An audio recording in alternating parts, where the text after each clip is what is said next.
말씀은 누가복음 21장 37절부터 22장 6절까지에 있는 말씀입니다. 누가복음 21장 37절에서 22장 6절까지의 말씀, 신약 성경 134면 정도에 있습니다. 봉독해 드립니다. 예수께서 낮에는 성전에서 가르치시고 밤에는 나아가 감람원이라 하는 산에서 쉬시니 모든 백성이 그 말씀을 들으려고 이른 아침에 성전에 나아가더라. 유월절이라 하는 무교절이 다가오매 대제사장들과 서기관들이 예수를 무슨 방도로 죽일까 궁리하니 이는 그들이 백성을 두려워함이더라. 12 중에 하나인 가룟인이라 부르는 유다에게 사탄이 들어가니 이에 유다가 대제사장들과 성전 경비대장들에게 가서 예수를 넘겨줄 방도를 의논하매 그들이 기뻐하여 돈을 주기로 언약하는지라. 유다가 허락하고 예수를 무리가 없을 때에 넘겨줄 기회를 찾더라. 아멘. 이 시간 할렐루야 찬양대에 찬양이 있겠습니다.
우리 옆에 계신 분들, 앞뒤에 계신 분들하고 서로 축복의 인사를 나누겠습니다. 주님의 이름으로 사랑합니다. 축복합니다. 설 명절을 맞아 고향을 찾아오신 여러분 주의 이름으로 환영합니다. 명절이기 때문에 오랜만에 온 가족이 함께 모인 자리이기 때문에 하나님의 축복과 은혜의 말씀을 전하고 밝은 분위기의 예배를 드리면 참 좋겠다 싶어서 말씀을 준비하는데 요즘 교회가 부끄러워지는 사건들이 계속 이어지고 있습니다. 그리고 오늘 본문의 말씀을 보니까 역시 하나님께서 우리에게 자성의 예배를 드리는 그런 말씀들을 본문으로 정해져 있어서 본문에 충실한 말씀을 전하는 게 좋겠다 싶어서 말씀을 함께 전하려고 합니다. 아시는 것처럼 요즘 한국 교회를 부끄럽게 하는 사건이 매일 전국에 방송되고 있고, 교회 연합기관에서도 자성의 예배를 드리는 그런 소식들이 전해지고 있습니다. 케이블 TV나 또 지상파 방송에서도 토크쇼나 그런 뉴스쇼에도 시도 때도 없이 하루 종일 화제가 되는 사건이 하나가 있습니다. 짐작하시는 것처럼 부천의 어느 목사가 자기 딸을 죽이고 11개월씩이나 집안에 방치한 사건입니다. 평소에 나쁜 사람이라고 알려져 있거나 나쁜 짓을 많이 하는 사람이라도 이런 짓을 저지르면 용서할 수가 없고 사회적 지탄을 면할 길이 없는데, 하물며 하나님의 말씀을 가르치고 설교하는 목사가 그런 짓을 저지르고 말았습니다.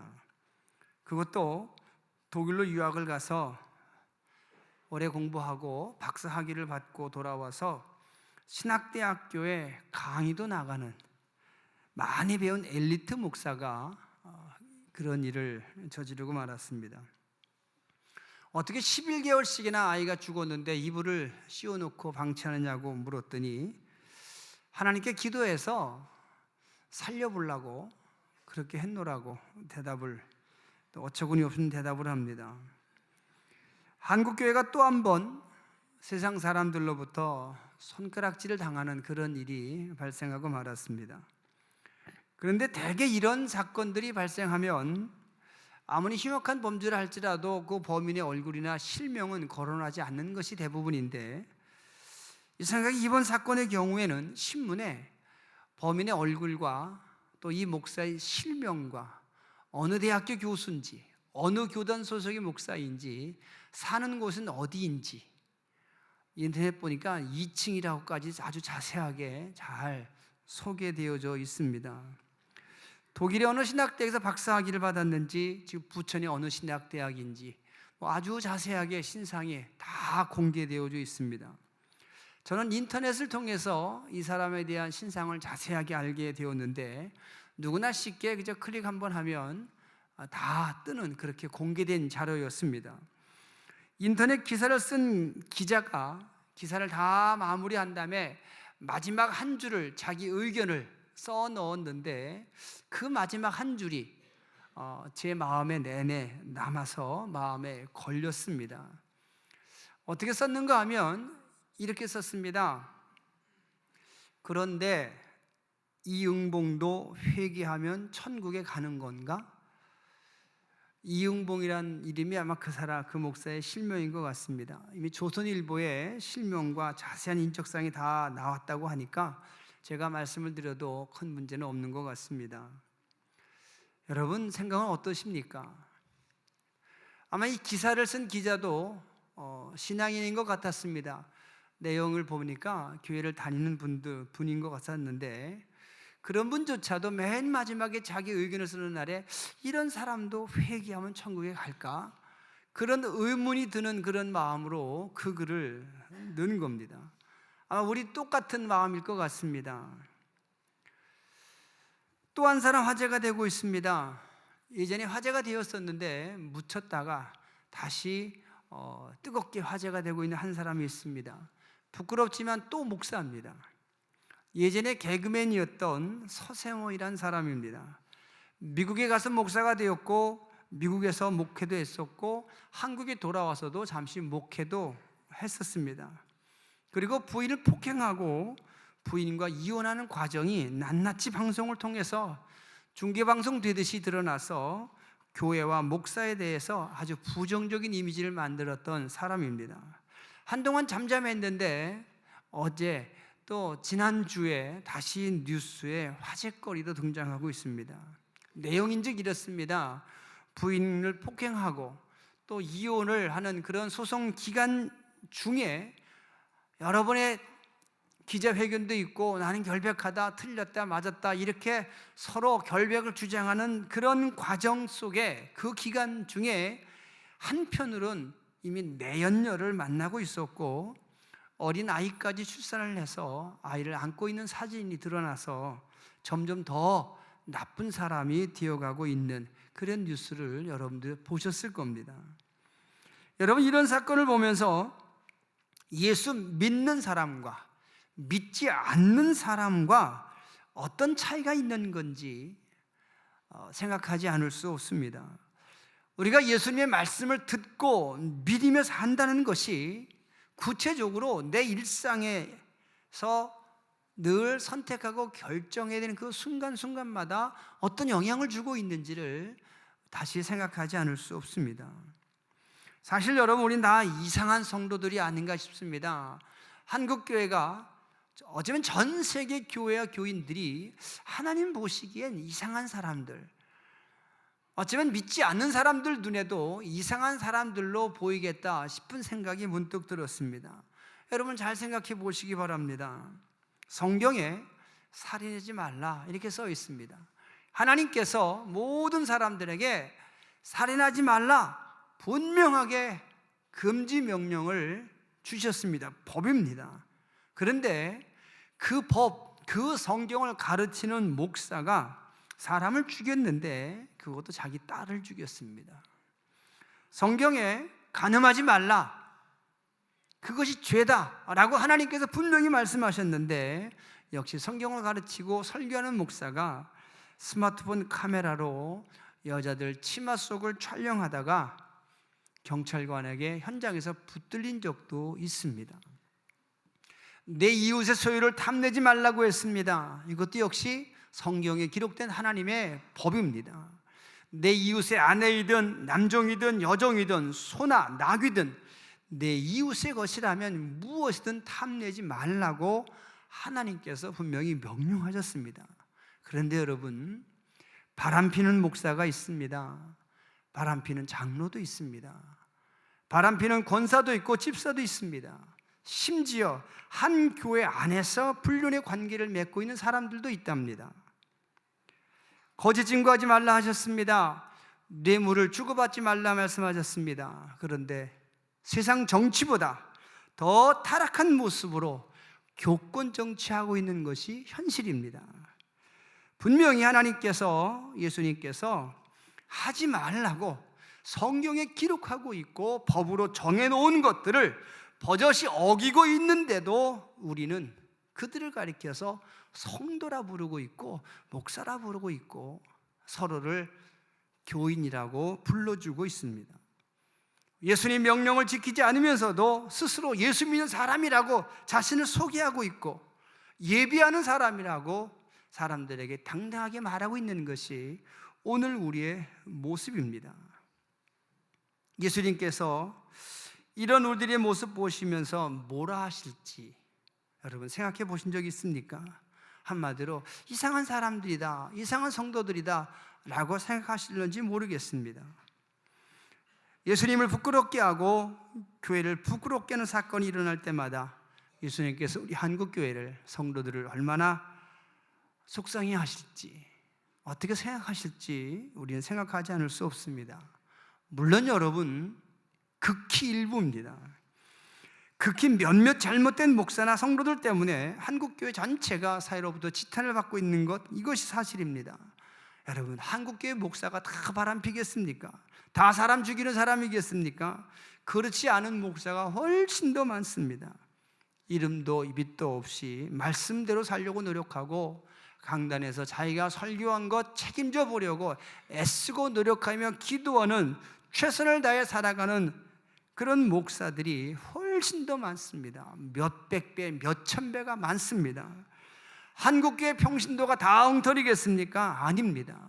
여러분들처럼 자기 삶 속에서 예수님 말씀대로 살아보려고 애쓰는 평신도들, 열심히 기도하고 예배드리고 예수의 제자로 살아보려고, 그래서 참기 어려운 거 참고 견디기 어려운 거 견디며 살아가는 여러분 같은 평신도가 몇 배, 몇백 배, 몇천 배 많다는 거 잘 압니다. 수십 년을 한결같은 마음으로 가난한 노인들에게 늘 점심을 대접하고 또 주말이면 반찬 도시락 만들어서 10년 넘게 배달하고 연탄도 배달하고 헌집 부수고 새집 지어주는 여러분 같고 우리 교회 같은 교회와 성도가 훨씬 많은 것 사실입니다. 하지만 간혹 일어나는 이런 부끄러운 사건이 일어날 때마다 교회 전체가 지탄을 받기 때문에 역시 하나님께서, 예수님께서 속상해 하시고 실망해 하실 것이 분명합니다. 아마 지금도 하나님은 우리를 보시면서 속상해 하시고 실망하시고 부끄러워 하실 겁니다. 그런데 여러분, 제가 이런 마음으로 성경을 보니까 예수님 주변의 사람들, 예수님과 함께 살았던 사람들은 거의 다 모두가 늘 예수님을 실망시켰다는 사실을 보게 됩니다. 사람들 때문에 예수님이 기뻐하시고 흡족해 하셨던 적은 별로 없었다는 겁니다. 12 제자를 포함해서 거의 모든 사람들은 늘 예수님을 실망만 시켰을 뿐입니다. 그럼에도 불구하고 예수님은 그런 사람들을 제자로 삼으시고 그런 사람들에게 말씀을 선포하시고 그런 사람들을 사랑하시고 그런 사람들 속에 하나님 나라를 만들기 위해서 말씀을 선포하시고 능력을 행하시고 이 땅에 사람으로 오셨다는 사실을 기억하시길 바랍니다. 예수님 보시기에 이상한 사람들, 우리가 보기에도 내가 나를 봐도 이상한 성도지만 그런 이상한 우리들을 위해서 예수님 오셨고 이상한 사람들에게 말씀 전하고 용서하시고 품으셔서 교회를 세우시고 지금까지 역사하시는 것, 이게 예수님이라는 사실을 여러분 기억하시길 바랍니다.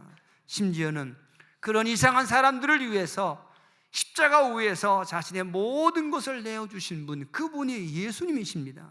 그렇게 하심으로 이 땅에 교회가 세워졌고 지금까지 하나님의 말씀이 선포되고 있고, 그래서 저와 여러분이 하나님의 사람으로 예수님의 은혜로 구원받고 예배자가 되었다는 사실 또한 부인할 수가 없습니다.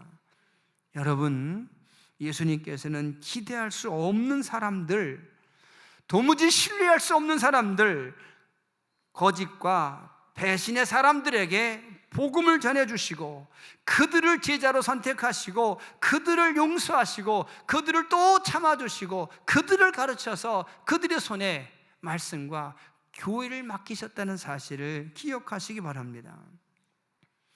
예수님 주변에 어떤 사람들이 있었는지 오늘 본문을 보시면 좀 더 구체적으로 우리가 알 수 있습니다. 오늘 본문 보시면 세 부류의 사람들, 세 종류의 사람들이 등장합니다. 첫째로는 예수님 말씀 듣기 위해서 이른 아침에 성전으로 가는 백성들이 보입니다.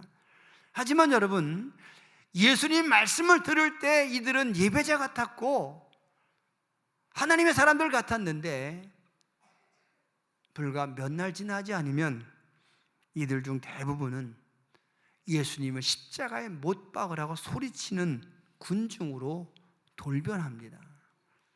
두 번째로는 예수님을 죽이려고 모의하는 대제사장과 서기관이 등장합니다. 그리고 세 번째로 예수님의 제자처럼 보이는데, 제자였는데 그 안에 사단이 들어가서 이젠 사단이 종이 되어버린 가룟 유다가 등장합니다. 이 세 종류의 사람들이 예수님 곁에 있었습니다. 그리고 이 세 종류의 사람들이 예수님에게는 사역의 대상이었습니다.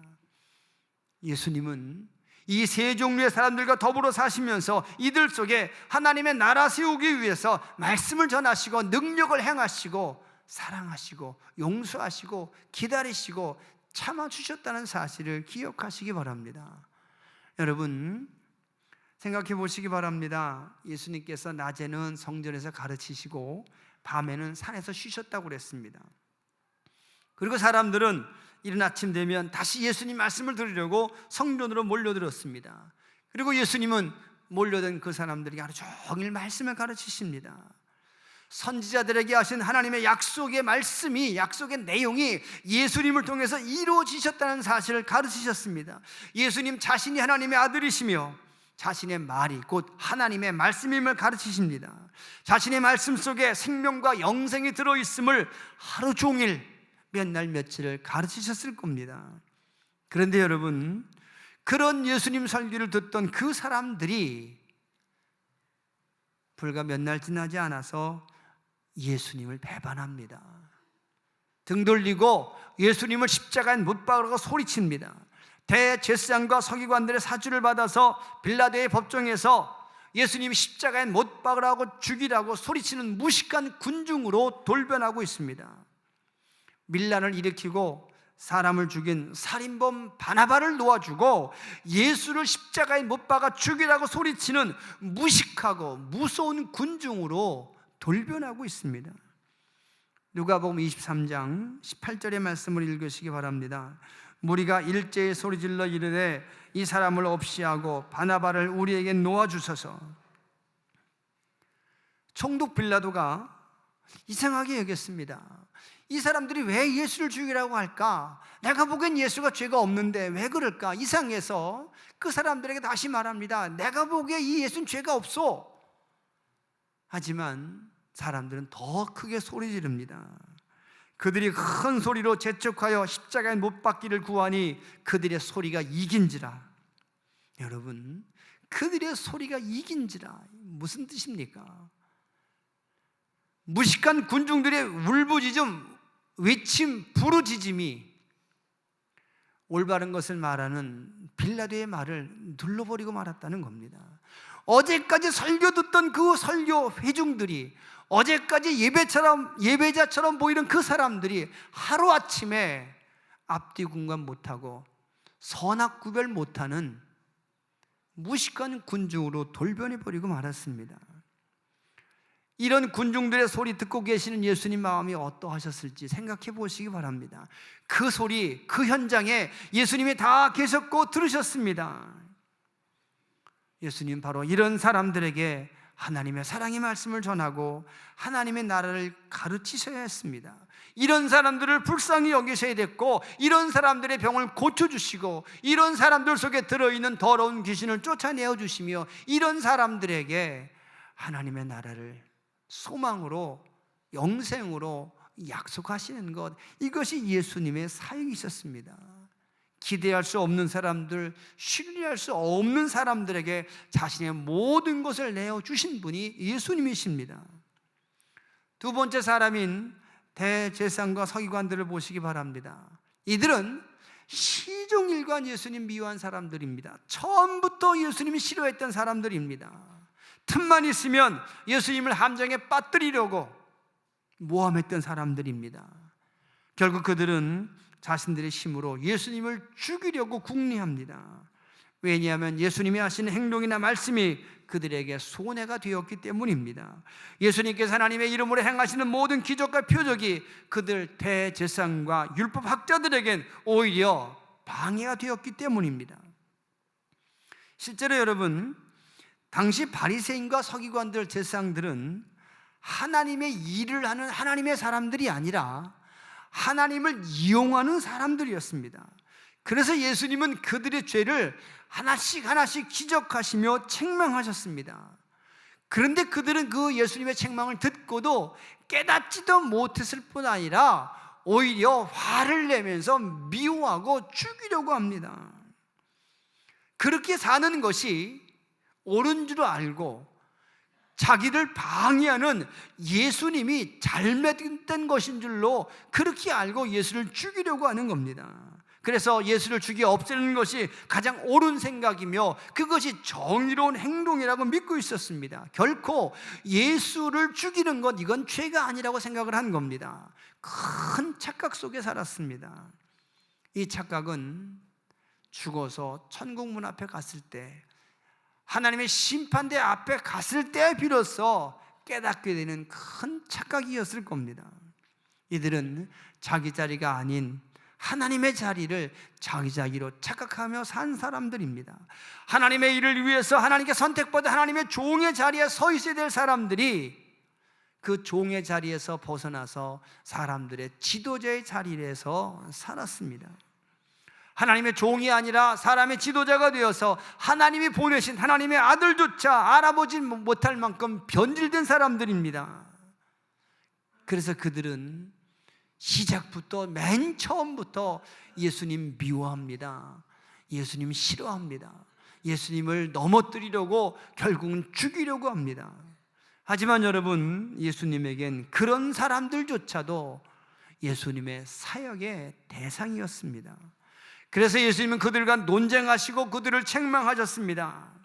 비록 그들과의 논쟁과 그들을 책망하심이 그들에게 미움을 사는 이유가 되었고 그들에게 죽임을 당하는 원인이 되었지만, 그러나 예수님은 그들을 책망하시고 그들의 잘못됨을 지적하시는 것, 그것이 바로 예수님의 사역이었습니다. 예수님이 누구인지 도무지 알지 못하는 사람들, 예수님을 무시하고 예수님을 부인하는 사람들, 예수님을 미워하고 결국엔 죽이려는 사람들조차도 예수님에게는 사역의 대상이었다는 겁니다. 그리고 이것은 오늘 우리에게도 마찬가지입니다.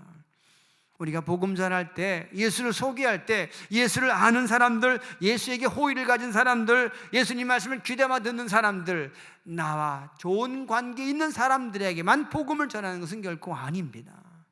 어떤 상황에서든 어떤 마음을 가진 사람에게든 다 그들에게 복음을 전하고 예수를 전해야 되는 것이 우리에게 주어진 과제이기도 합니다. 마지막 세 번째, 불의의 사람인 가룟 유다를 생각해 보시기 바랍니다. 12 제자 중에 한 사람이었습니다. 그런데 그 제자에게 사단이 들어갑니다. 여러분, 이 사실을 먼저 중요하게 여기시기 바랍니다. 제자인데, 예수님과 한솥밥 먹고 있는데, 예수님과 한 입을 덮고 있는데 사단이 들어갈 수 있다는 겁니다. 목사에게 사단이 들어갈 수 있습니다. 그러니까 그런 사건들이 일어나지 않겠습니까? 그렇다면 여러분, 오늘 내게도 우리에게도 사단은 얼마든지 들어올 수 있다는 사실을 먼저 두려워하시기 바랍니다. 가룟 유다에게 사단이 들어갔습니다. 이제 예수의 제자가 아니라 사단의 종이 된 유다가 대제사장을 찾아가서 예수를 넘겨주겠다고 제의합니다. 본문 38절 보시면 대제사장과 서기관들은 예수님을 당장이라도 잡아서 죽이고 싶었지만 백성들이 무서워서 그렇게 못했다고 기록하고 있습니다. 늘 예수님 주변에 군중들이, 백성들이 모여 있었기 때문에 그들의 눈이 무서워서 함부로 붙잡아 가지는 못한 겁니다. 그런데 가룟 유다가 대제사장을 찾아가서 예수님이 아무도 혼자 있을 때 언제인지 내가 알았다가 알려주겠노라고 제의를 한 겁니다. 그러자 그들이 기뻐하며 가룟 유다에게 돈을 주겠다고 약속합니다.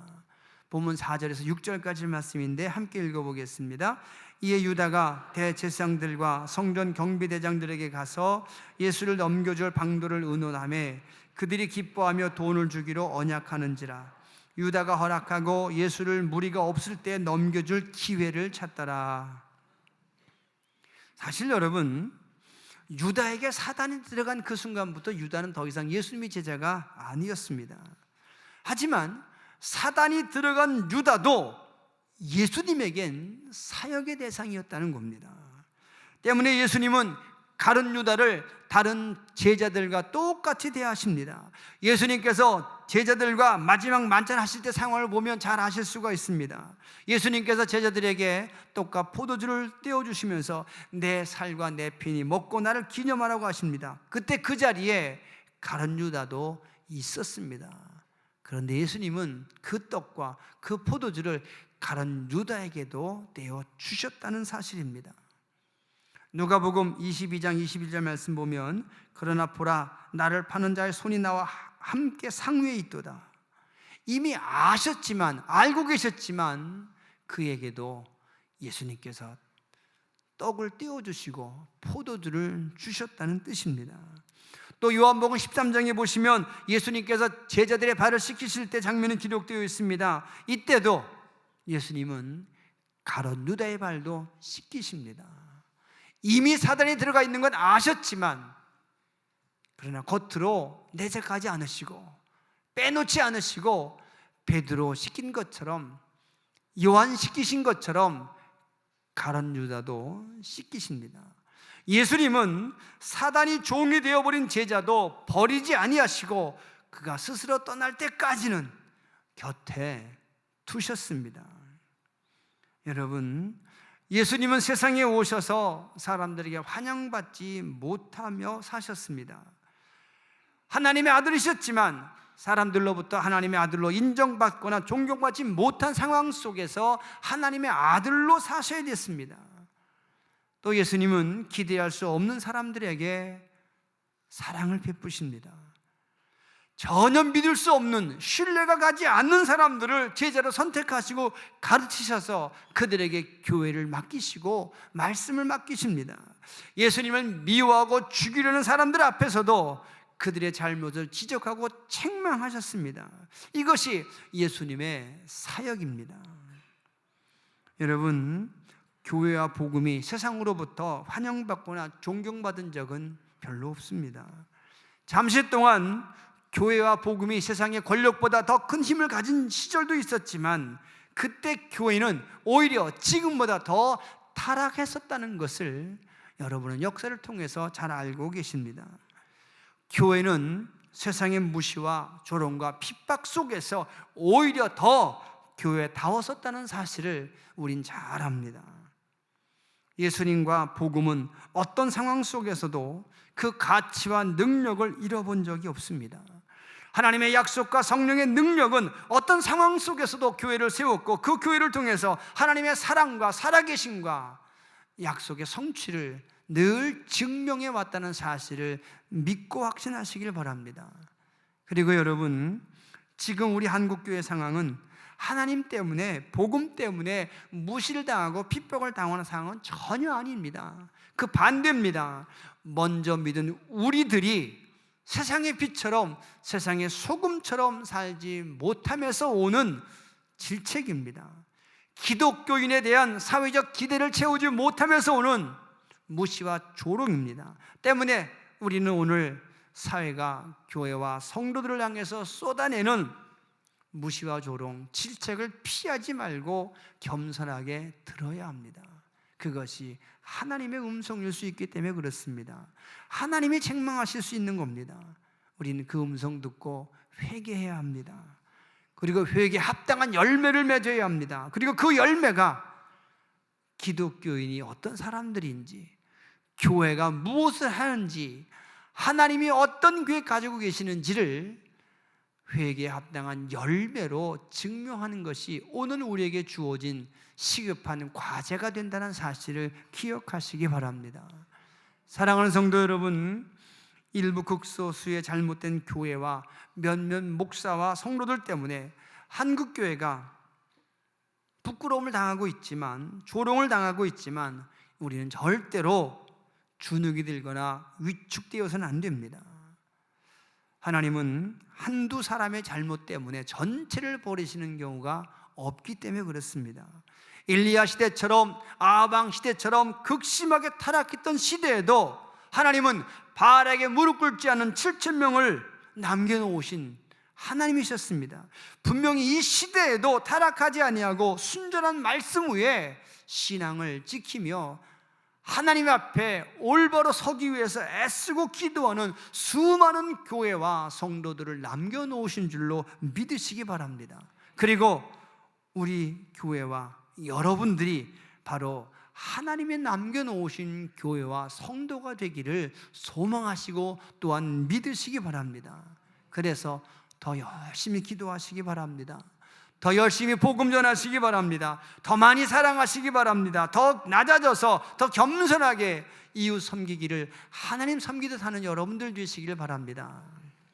이제 우리 합심해서 함께 기도하면 좋겠습니다. 하나님, 번번이 하나님 실망시키는 우리들을 용서하시옵소서. 한국교회를 용서하여 주옵소서. 이제 우리가 더 예수 잘 믿는 사람들이 되기를 원합니다. 불리한 환경과 조건 속에서도 오직 말씀과 사랑으로 승리하신 예수님처럼 오늘 우리도 지금 이 부끄러운 상황 속에서 말씀으로, 사랑으로 승리하기를 원합니다. 우리가 진정한 하나님의 일꾼 되기 원하며 예수의 제자가 되기를 원합니다.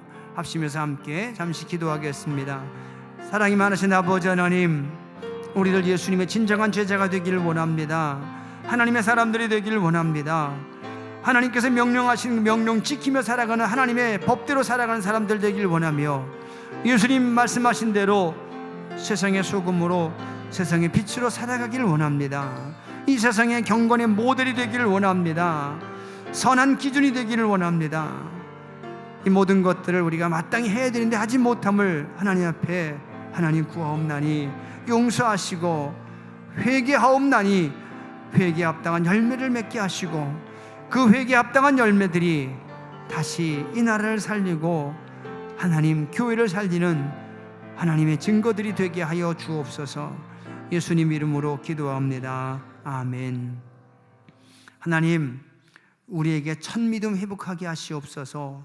첫사랑 회복하게 하시옵소서. 하나님의 심판을 두려워하게 하시옵소서. 하나님의 법을 지키는 사람들 되게 하시고 예수님 명령을 지키는 예수의 진정한 제자가 되게 하여 주시옵소서.